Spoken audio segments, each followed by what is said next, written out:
swim in cement pond, Granny? Not me, child. If the Lord had wanted me to swim around in water, he'd have given me fins. No, you sure are gussed up. Where you going? I'm going shopping for our Thanksgiving victuals.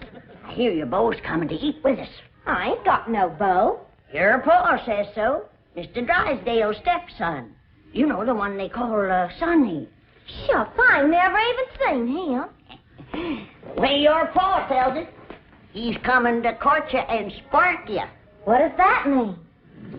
You don't know what courting and sparking is? No. No, I guess you wouldn't at that. Well, when I get back, you and me better have a little talk. Have you ever been courted and sparked, Granny? Honey?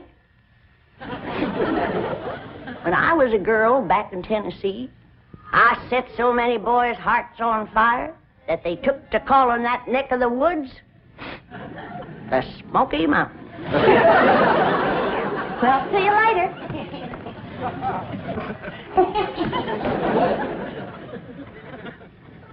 Daisy, you old heartbreaker. You still got it. That's the truth.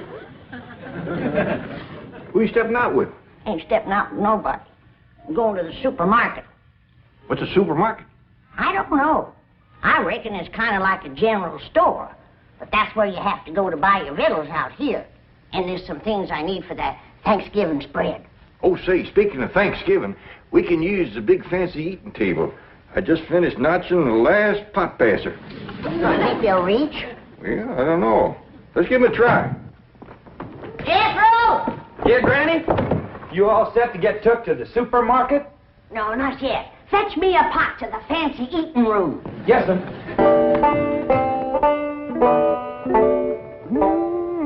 That sure is a mighty fine eating table.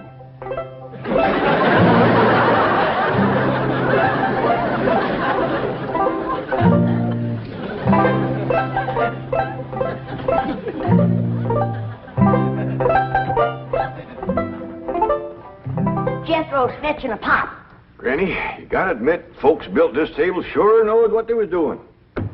It is built solid. It is that. You could set a half-dozen turkey gobblers on there and never sag it a bit. This here is a dandy idea, especially if you got young ones at the table. The plates won't slip off on the floor. Yeah, I've sure scrubbed up a mess of pone and sorghum. Bet nobody ever scrubbed up none from this floor. There's been plenty spilled on the table, though. Sorghum?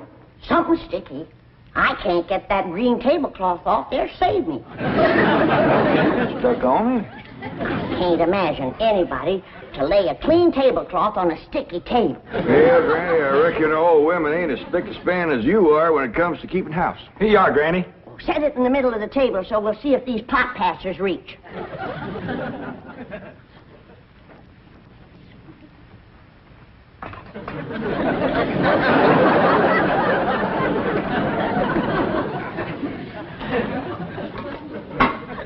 Yeah, I reckon that'll do the trick all right.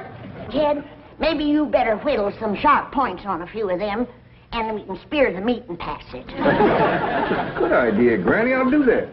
How do you reckon the folks that lived here before us passed things? Well, they probably had a big family and passed from hand to hand. That reminds me, we're having 5 for our Thanksgiving meal. Yeah, you already told me. Company coming? Extra special company. Ellie's beau. Has Elly got a beau? She sure has. Mr. Drysdale's stepboy, Sonny. Him and Elly ain't never seen each other yet. Sonny and his ma just come in from Boston. But Mr. Drysdale says his boy will be just happy to come a-courting Elly. I won't. I have never submitted to a blind date before, and I refuse to do it now. Sonny, dear, do it justice once for your daddy. He's not my daddy. He's your husband. All right, then. Do it for stepdaddy. It seems to mean a great deal to him. Mother, I'm the most popular man on the campuses of 3 universities. Vassar, Wellesley, and Smith. To those girls, I'm an idol, be worshipped. I can't just date anyone. Sonny, dear, it might be fun to date someone new. Someone young and lovely and charming. For her, yes. But how do I know what she'll look like? No, I can't. I can't. It might cause too much of a trauma, Mama. But your stepdaddy says she's very attractive. And it seems that she's the daughter of his wealthiest depositor, whom he wishes very much to please. Mother, what kind of a man have you married? He's selling me for a rich man's gold. It's sordid! Oh, it is sordid! It is sordid! No, my precious baby. I know it was wrong of me to marry a common bank president, but I wanted you to have everything, and all I could give you was the heritage of a fine old family. But it takes money, too, darling. Money, I hate that word. Makes the rich the social equal of us. Oh, no, dear. He could never do that. I wish you'd read the thesis I wrote on economics last week. Money and why it is not important. You know, for a boy who's been going to college for 17 years, you haven't learned much. Milburn, you must not throw it up to Sonny that he keeps going to college. He's trying to find himself. Don't take my advice. Don't look. Come on, dear. Let Sonny get dressed for his date. I'll draw him a nice hot bath. Try not to drown. Daddy? Just a moment, Daddy. You called me Daddy. You've never done that before. Well, don't ever do it again. I refuse to date a strange girl just to benefit your economic situation. Well, I've got news for you, Sonny. My economic situation and your economic situation have a very definite relationship. Money doesn't interest me. Who steals my purse steals trash. Well, you will have a date with Elly May Clampett, and you'll be nice to her, or I'll cut off every penny of your trash. Milburn, did I hear you say that it's the Clampett girl you're asking Sonny to date? That's right. But, my dear, I haven't finished the genealogical check of their family tree. We don't know that Elly May is socially acceptable for Sonny. Good heavens. Now, you listen to me, Sonny. Jed Clampett is thrilled at the prospect of his daughter having a date with you. A city boy, educated, refined. To him, you're a knight in shining armor, a handsome Prince Charming. He thinks you're the greatest thing that could ever happen to his daughter. Mr. Clampett sounds like a very intelligent man. Dear, I've heard the most disturbing reports about the Clampetts. I understand they're no better than peasants. Good heavens, a date with a girl like that is unthinkable. Now, Margaret, I hesitate to assert my authority. But unless I have assurance that my wishes will be carried out, I'm afraid I will have to... Mother! Dad! Who is that? Who is she? Who is what, dear? That divine creature by the pool next door.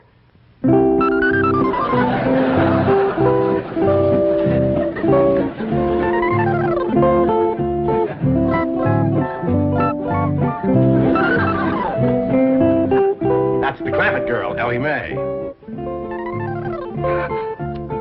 Oh, Dad, you're sensational. Of course I'll date her. Good boy. But, Sonny, she's not a blue blood. The color may not be right, Mother, but I sure dig that crazy container. Wow.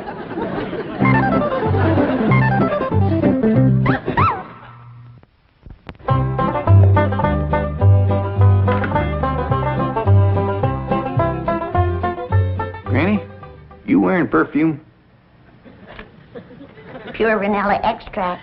You rascal. You're going to have that storekeeper's head just a spinning. That's the idea.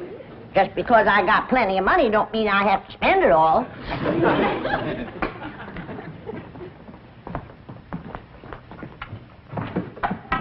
Howdy, Paul. What you doing? Oh, I'm fixing some turkey stickers for a company meal. Oh, say, Elly, Yeah, Paul.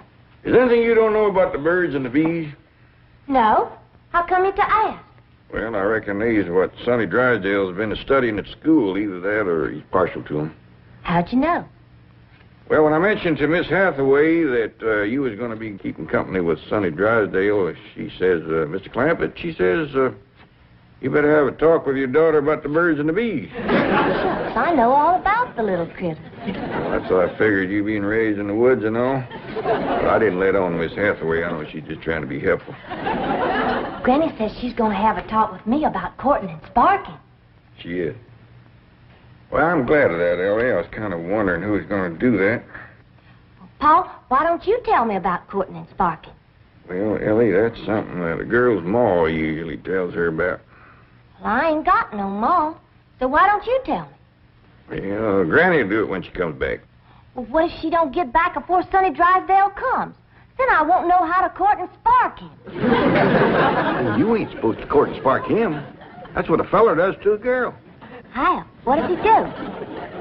Well, you get yourself all slicked up, shaves real close, shines his shoes, puts on a stiff collar and a clean shirt, and he goes to calling on the girl, toting a nice big store-bought box of candy. Hot diggity dog, I'm going to like courting and sparking. It's only the courting part. I ain't got to the sparking yet. What's that like, Paul? Well, she invites him to come in the parlor and sit. And they usually sit on a sofa or something, him on one end, her on the other. Yeah? Well, then he goes to carefully, little at a time, scooching down to where he's within reaching distance of the girl. Sonny Drysdale going to do that to me? He might. And when he does, that's when a girl has got to be careful. Don't you worry, Paul. If that rascal goes to reaching for my candy, I'll knock him clean off of that sofa. Oh, Sonny, you sea beast. You creature from the Blue Lagoon. Now, my dear, don't you fling yourself overboard, because I'm not worth it. No, don't. My dear. Oh, well, there were too many girls aboard anyway. We were beginning to list. Sonny, are you decent? Not me. The devil. Come in. Sonny, you're beautiful. Mother! Girls are beautiful. Boys are handsome. Dashing. Debonair. You're right. I'm beautiful. Well, I just spoke to Jed Clampett. He's expecting you to call this afternoon. Maybe take Elly May for a drive. And tomorrow, they're expecting you for Thanksgiving dinner. 2 days? Gee, stepdad, no girl has ever been exposed to me for 2 consecutive days. Well, it may be unleashing forces too powerful to control. What if the Clampett girl gets serious about Sonny? Well, we'll celebrate with the finest champagne money can buy. Oh, no, my baby's not ready for marriage. Margaret, he's 35 years old. I am not. I was a leap year baby. Now, I've had enough of this nonsense. Now, you climb into that expensive sports car I bought you and go calling on that girl, or so help me out. Children, please. Sonny has never been exposed to violence. Even when he was born, I gave the doctor strict orders that he was not to be spanked. Well, it's not too late to start. Now, are you going or aren't? I'm going. I am going. You want me to go along? No, Mother, dear.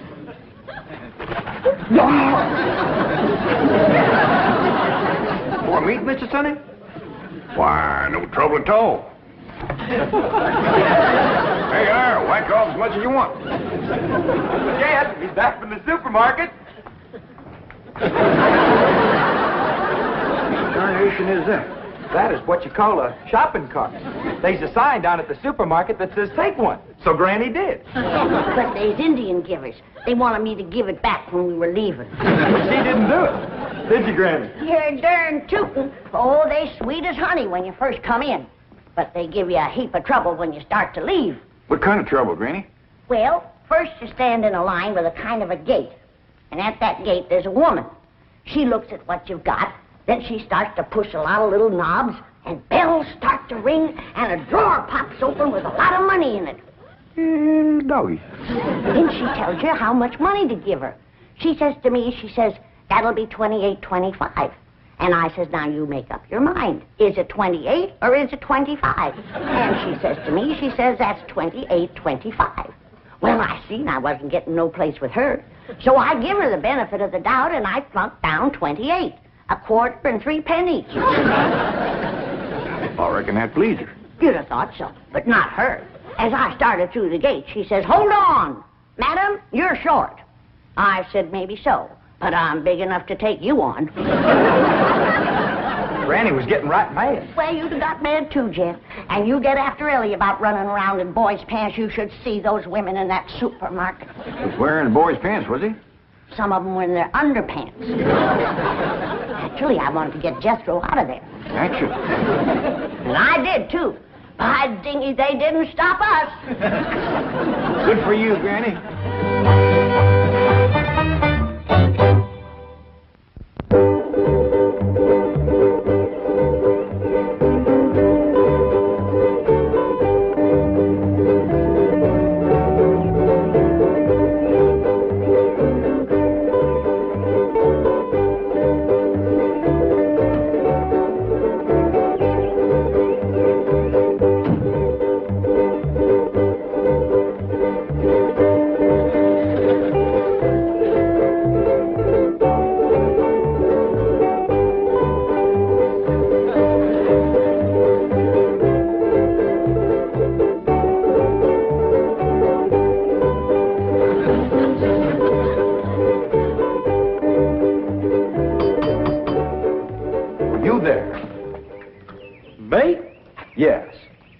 Does that weird-looking vehicle belong to you? No, sir.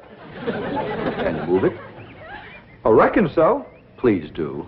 It completely spoils the effect of my imported 190.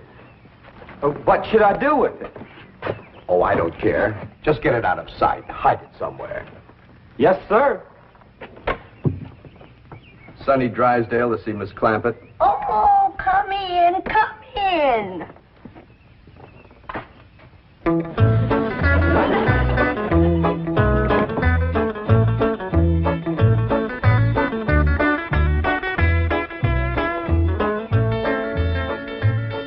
What you doing, Jethro? Trying to find out how to drive this thing. What for? Whose is it? Sonny Drysdale's. He asked me to get it out of sight for him. All right. Just trying to surprise Elly. Where do you say put it? Well, he just said hide it somewheres. Yeah, let's accommodate him. You take the front end, I'll take the back. We'll put it back to them bushes yonder. Okay.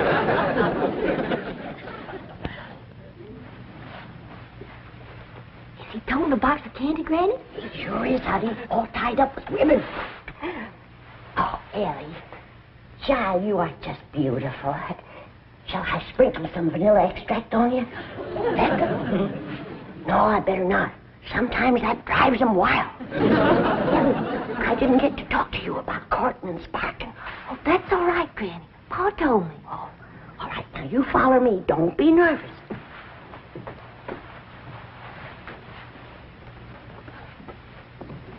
Here she is, Mr. Drysdale. Thank you. You're beautiful. Divine. Never mind me. Say something nice to her. Hold it just a moment. What a vision you are.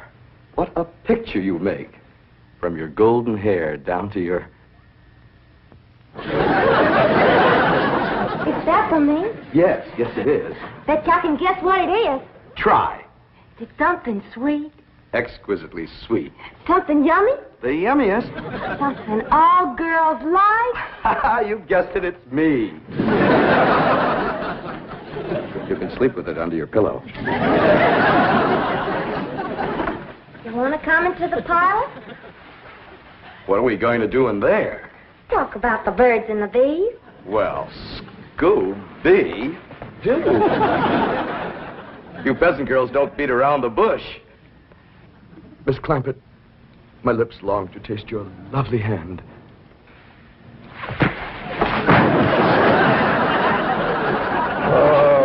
why did you throw him? That rascal was fixing to bite me. Bruised it to him.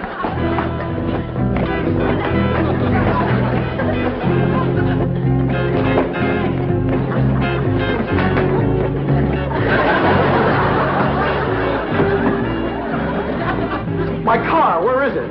Oh, it did good, ain't it? Ain't nobody can find where we put it. Big oaf, I'll destroy you.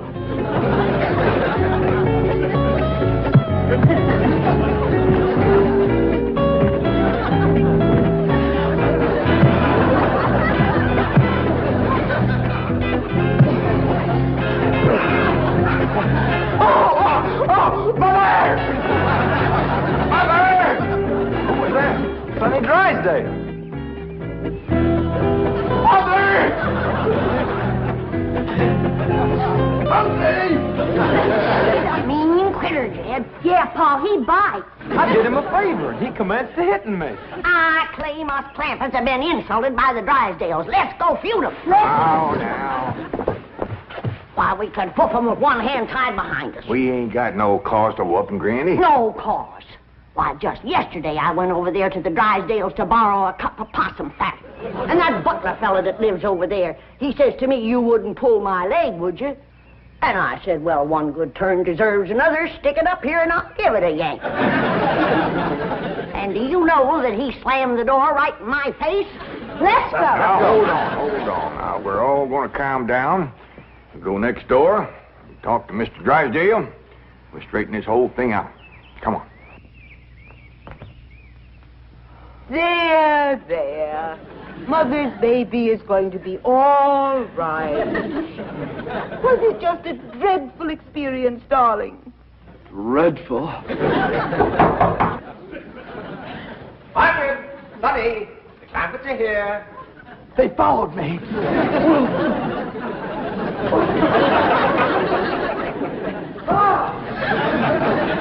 Come in. Where's Sonny? Here I am. Well, we've straightened out the misunderstanding, and now these people have something they want to say. Well, Sonny, I reckon this is all my fault. I'm sorry I wasn't to the door like a proper paw had ought to been. And I'm sorry I throwed you, Sonny. And I sure do thank you for that nice picture you give me. And I'm sorry you hurt your hand hitting me, Sonny. Now, me and Jethro was sorry that we hid the automobile. We towed it back over and set it down in front of your house.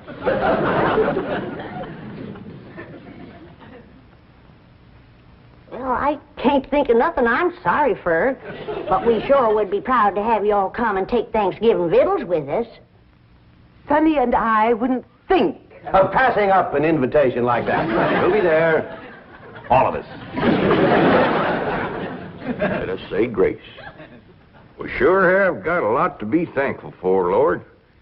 We got good health, and good neighbors, good food. Jethro's going to school. Elly's got a feller. I guess everything is just about fine, and we sure do thank you. Amen. Amen. Amen. Well, Jethro, hand out the pot passers and the meat stabbers, and let's get at it.